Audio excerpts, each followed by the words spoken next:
Bonjour tout le monde, bienvenue sur ma chaîne de Super B10. B10 donc. Et voilà, c'est la vidéo que je recommence pour la deuxième fois étant donné que ça a planté à l'upload. Encore une fois, ma caméra était déchargée, donc malheureusement, je suis bon pour recommencer le commentaire sur cet excellent film, donc le Poltergeist 3, qui termine la trilogie et de façon brutale et triste, puisque il se traduit par la mort de l'actrice principale que vous avez ici en image, à droite évidemment, de Heather O'Rourke, la petite héroïne, la petite tête blonde, qui est la seule actrice de la trilogie donc à jouer dans ce troisième opus, puisque tous les autres acteurs ont refusé de faire le troisième, à l'exception de Nadia qui avait signé pour le tourner, l'acteur qui joue le rôle de Taylor dans le 2. Il avait signé pour commencer le 3, mais malheureusement il est décédé un peu avant le tournage du troisième.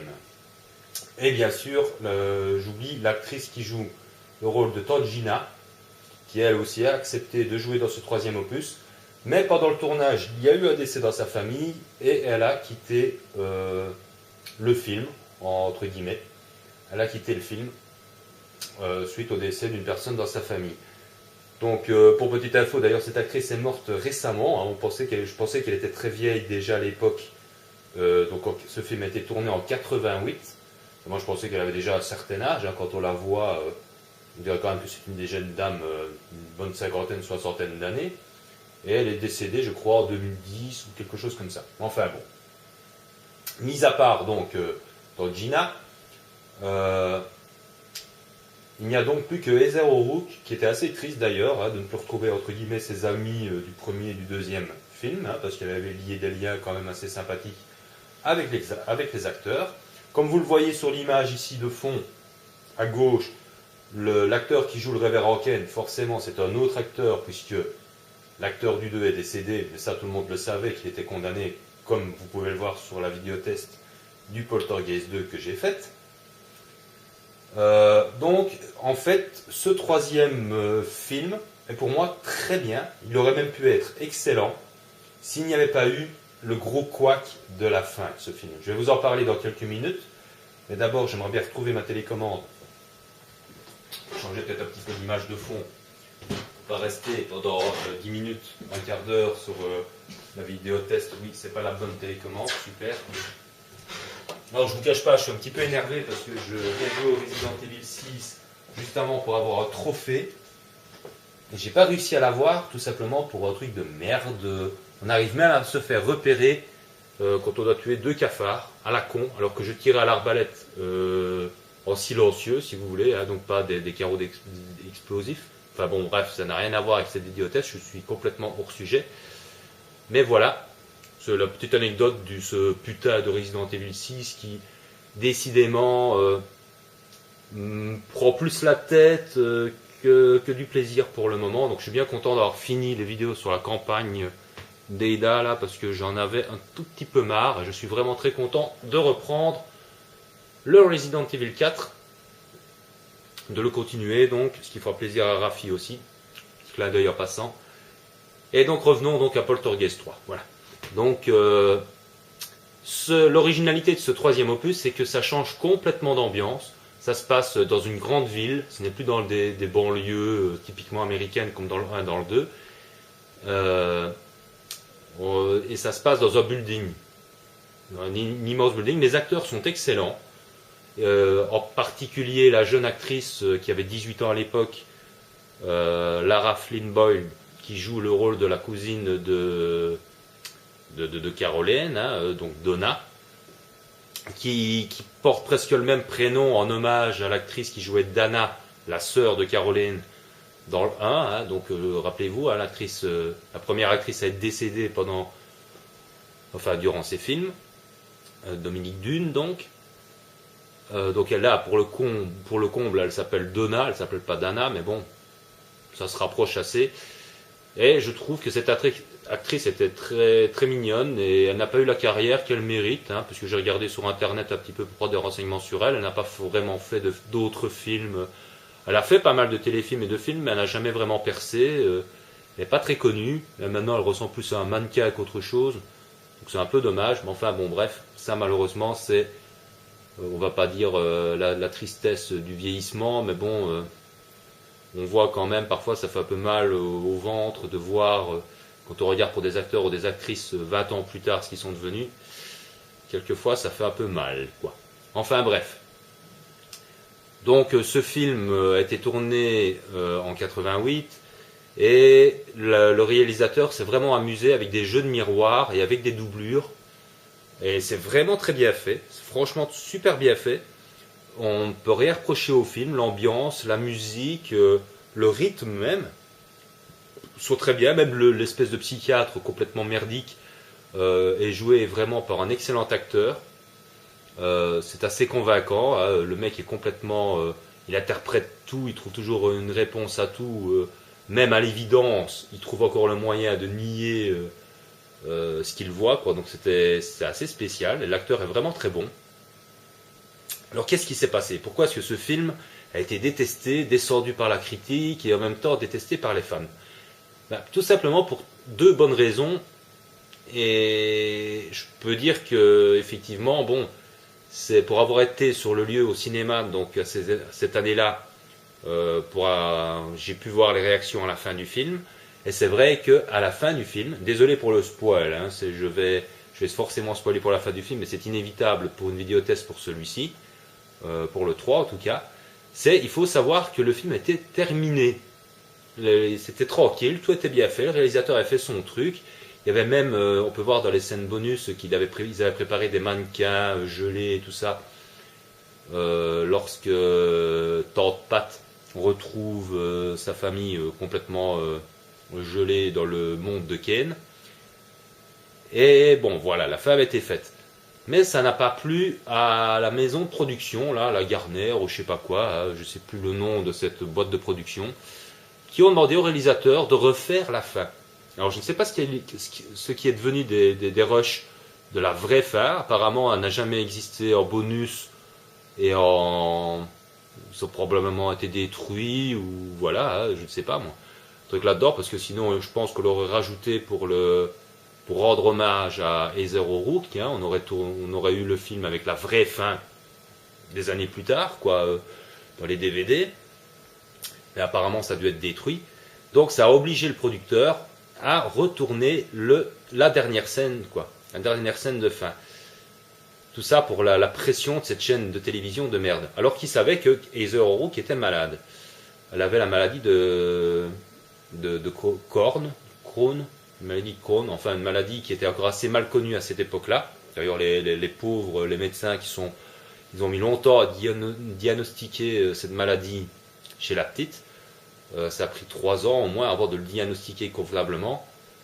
Et la pauvre, malheureusement, une sténose intestinale. Et elle a dû se faire opérer. Et malheureusement, elle est décédée pendant l'opération. Elle a fait un choc gastrique. Donc une sorte de crise cardiaque, si vous voulez. Et elle est décédée. Donc, et ça, c'était entre donc, le film terminé et l'obligation de devoir retourner la scène de fin. Donc malgré ça, la chaîne de production n'a rien voulu savoir. Donc c'était assez dégueulasse leur comportement par rapport à la jeune actrice, hein, il faut bien le reconnaître. Donc ça c'est le premier point noir, hein, pour ça sans doute que les critiques ont été hyper virulentes par rapport au film. Sauf que c'est le réalisateur du film qui s'en est pris plein les dents, alors que c'est en fait la boîte de production qui est coupable de ce comportement de merde. Alors évidemment les acteurs n'avaient plus le cœur à refaire cette scène, hein.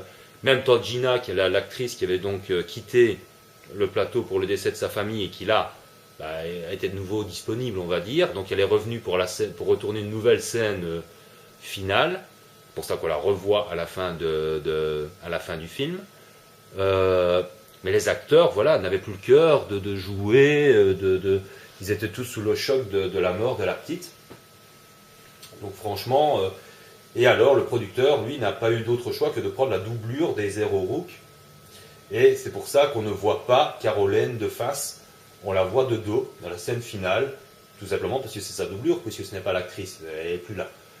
Mais seulement, voilà, comme le cœur n'y était plus, comme le truc comme ça, le producteur, enfin le réalisateur, metteur en scène, tout ça, vont oublier un des personnages de l'histoire, c'est-à-dire le petit ami de Donna, c'est-à-dire Scott. Ils vont complètement le zapper dans la scène finale. Donc c'est la deuxième raison pour laquelle ce film a été énormément critiqué. Et pour être dans la salle de cinéma à ce moment-là, bah oui, il y a plusieurs spectateurs qui ont réagi en disant à voix haute, le mec. Bah oui, c'est vrai que le mec de Donna, bah, il a été oublié. Alors ça aurait bien pu faire, ils auraient bien essayé de rattraper ça après en disant qu'ils voulaient faire 4 et que c'était Ken qui avait fait perdre la mémoire à la famille et que du coup bah, c'est le jeune Scott qui serait devenu complètement fou, qui aurait voulu se venger d'avoir été oublié, mais ça aurait été une manipulation de Ken. Donc ça aurait été pour un scénario futur. Bon, j'y crois pas trop parce que c'est quand même, cette version est quand même venue des années plus tard. Hein. Donc c'était le réalisateur qui pourrait essayer un petit peu de rattraper les choses. Mais en fait, la vraie raison, c'est simplement parce qu'ils n'avaient plus la tête à refaire la fin et qu'ils étaient obligés de le faire pour le truc de production, quoi. Donc, évidemment, bon, au cinéma, malheureusement, ça ne se voit pas, hein, l'obligation, les pressions des chaînes télé, là, de la Golden Mayer, je sais pas quoi, là. Donc, malheureusement, ben, ça se voit pas, donc c'est considéré comme une énorme erreur, comme un énorme oubli. Parce qu'il faut quand même le faire, hein, oublier un perso.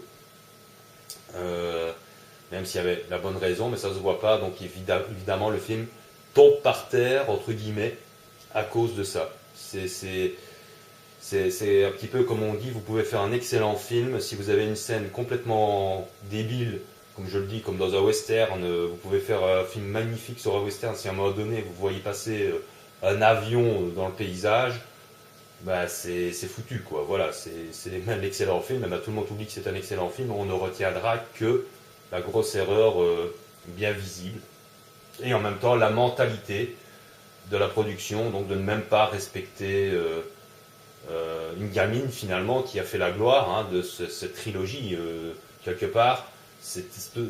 Les 3 films tournent autour d'elle, donc même si elle était très jeune et que elle est bonne actrice, elle jouait spontanément, même si dans le premier elle était bien trop petite que pour être relativement crédible. Hein. D'ailleurs on ne la voit que très peu, finalement elle finit très vite par disparaître dans la télévision et on ne la voit plus.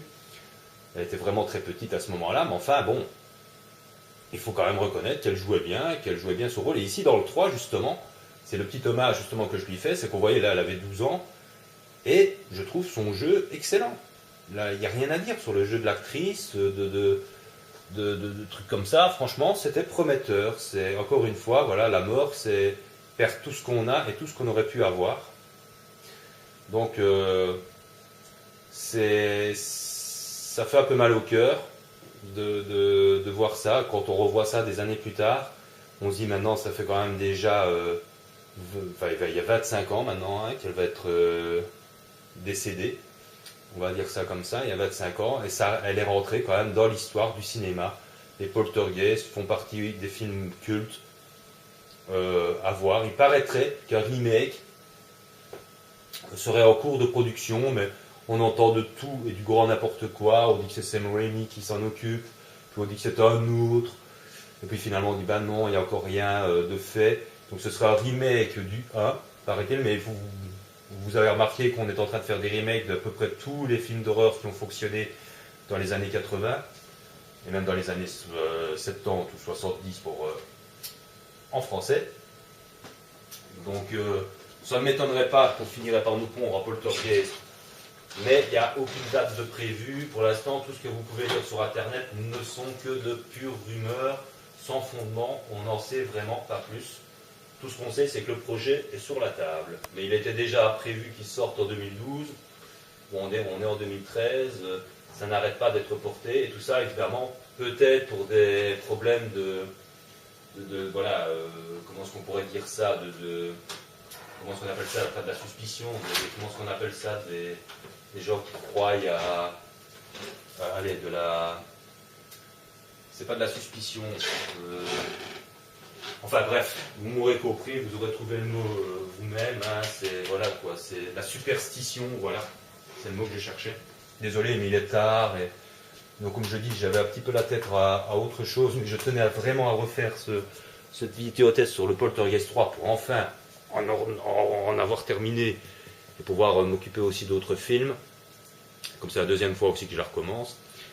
Donc je suis un tout petit peu fatigué et un petit peu énervé. Donc, bref, sur ces bonnes paroles, quand même, je vais quand même vous dire que ce film est vraiment à voir. Si vous avez aimé le 2, même le 1, bah, celui-là est à voir, mais voilà. Attendez-vous à voir un très bon film, le 3. Il est vraiment très, très sympa. Il n'est pas meilleur que le 2, forcément, mais il est vraiment très sympa. C'est un hommage aussi à Heather O'Rourke. D'ailleurs, je vais vous laisser une scène avec elle pour lui rendre hommage. Hein, c'est la moindre des choses quand on fait une vidéo test. Et pour vous dire aussi, elle a été enterrée ou incinérée, je ne saurais pas vous dire exactement, mais je crois que c'était enterrée, à quelques mètres de la tombe de Dominique Dune, donc l'actrice qui jouait sa sœur dans le premier, hein, Donna. Donc c'est vraiment quand même un petit peu... ça fait vraiment bizarre quand même un peu. Je sais pas pourquoi.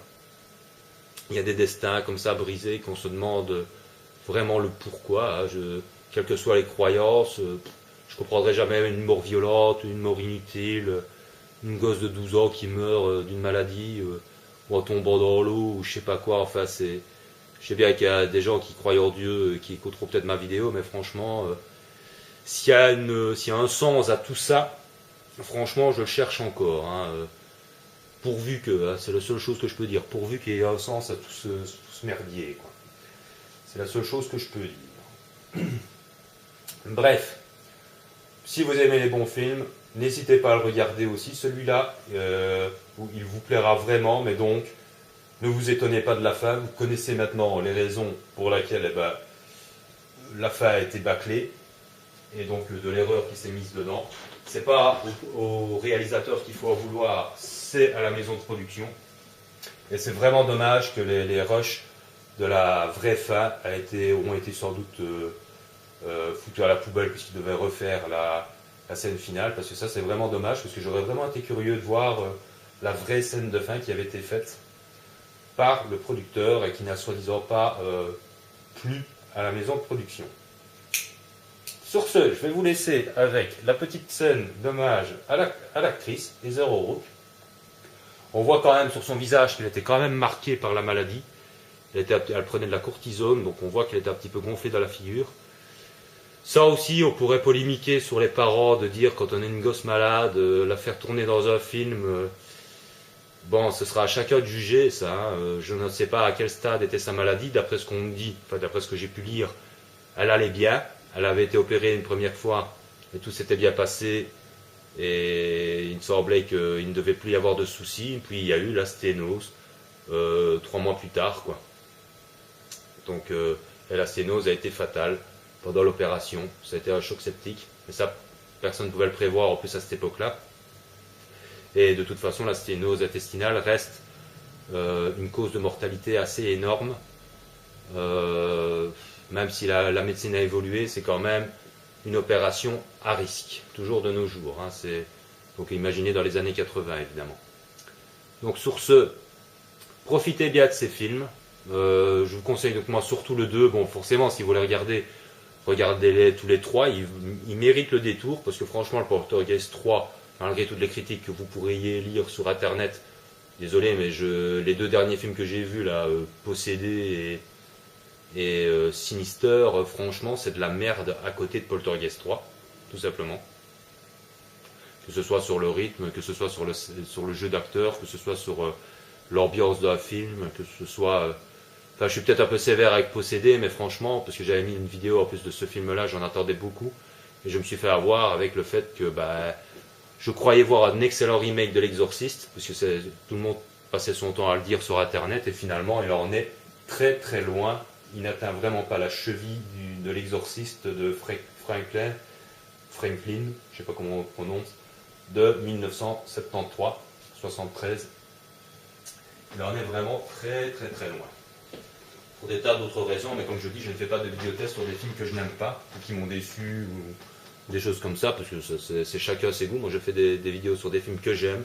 Et franchement, malgré l'erreur de la fin de ce troisième, pour des raisons que j'ai expliquées, ce Poltergeist 3 aurait pu être excellent. D'ailleurs, si l'actrice n'était pas décédée, s'ils avaient gardé la vraie fin que ça aurait été elle, ben voilà, il y aurait eu je suis certain qu'il y aurait eu un Poltergeist 4 et que le scénario de Scott devenu fou dans le monde des lampes, là, des esprits, et qui aurait voulu se venger de Donna, de l'avoir oublié, et que Caroline serait venue au secours de sa cousine, parce qu'avec ses dons exceptionnels, etc., pour l'aider, tout ça, aurait très bien fait un très bon scénario pour un 4.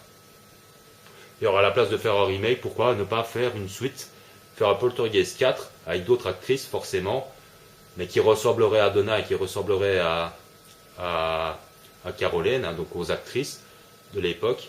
Évidemment, bon, pour mettre dans le contexte maintenant, dans les années 2012, faire un 4 en faisant même qu'elles auraient grandi, que Donna se serait remariée, qu'elle se ferait emmerder par l'esprit donc de Scott, et que Caroline aurait grandi aussi, serait devenue une jeune femme.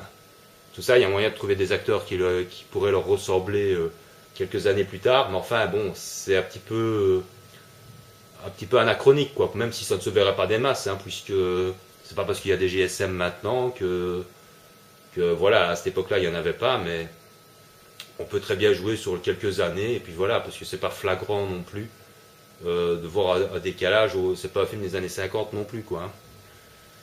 Donc voilà, c'était mon petit avis sur le Poltergeist 3. Je vous conseille de le voir un jour. C'est un très bon film, vous passerez un très bon moment. Et malheureusement, ne vous formalisez pas donc pour la scène finale, qui était effectivement ratée, mais que vous connaissez maintenant les raisons. Je vous laisse sur la scène de la petite Heather O'Rourke pour lui rendre hommage, et je vous dis à très bientôt, moi, pour reprendre le Resident Evil 4, ce qui fera plaisir à quelques-uns de mes abonnés. Et pour les films, j'ai une idée pour le prochain film, sur laquelle vidéo test sur quel film je vais faire, mais je ne vous spoil pas, je vous laisse la surprise. À très bientôt, mais il va falloir que j'augmente le son de la télé, je crois. Bye bye.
Donc voilà, c'était la petite scène hein, qui donne bien le frisson. J'espère que ça vous aura plu.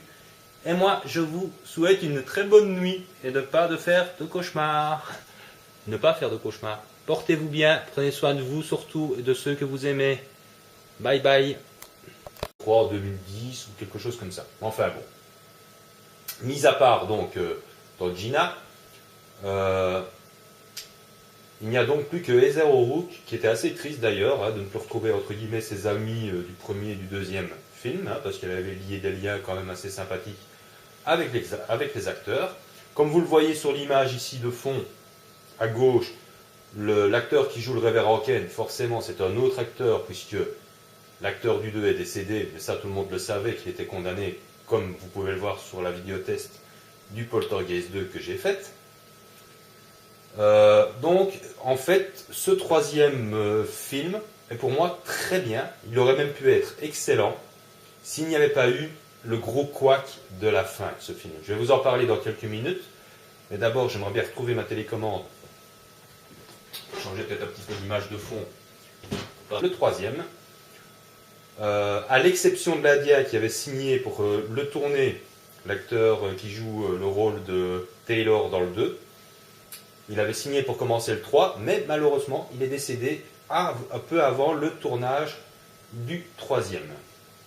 Et bien sûr, j'oublie l'actrice qui joue le rôle de Tangina, qui elle aussi a accepté de jouer dans ce troisième opus. Mais pendant le tournage, il y a eu un décès dans sa famille et elle a quitté le film, entre guillemets. Elle a quitté le film suite au décès d'une personne dans sa famille. Donc, pour petite info, d'ailleurs, cette actrice est morte récemment. Hein, je pensais qu'elle était très vieille déjà à l'époque. Donc, ce film a été tourné en 88. Moi, je pensais qu'elle avait déjà un certain âge. Hein, quand on la voit, on dirait quand même que c'est une des jeunes dames, une bonne cinquantaine, soixantaine d'années. Et elle est décédée, je crois, restée pendant 10 minutes, un quart d'heure sur la vidéo test. Oui, c'est pas la bonne télécommande, super. Alors, je vous cache pas, je suis un petit peu énervé parce que je viens jouer au Resident Evil 6 juste avant pour avoir un trophée. Et j'ai pas réussi à l'avoir, tout simplement pour un truc de merde.